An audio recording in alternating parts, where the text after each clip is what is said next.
อัปเดตการช่วยเหลือล่าสุดพี่น้อง7ชีวิตที่ติดในถ้ำทุกคนรอฟังข่าวดีไปพร้อมๆกันพี่น้องเลยเนาะทางหน่วยกู้ภัยเพิ่นบอกว่า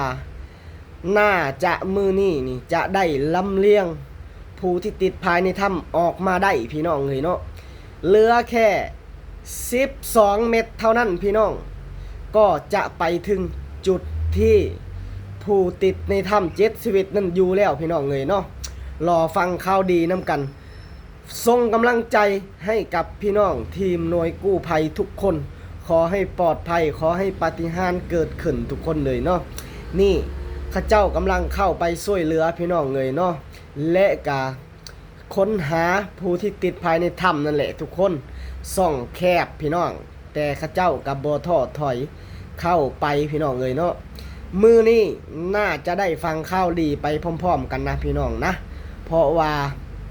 เหลือแค่บกี่เม็ดเองพี่น้องกาจะได้ไปฮอดแล้วทุกคน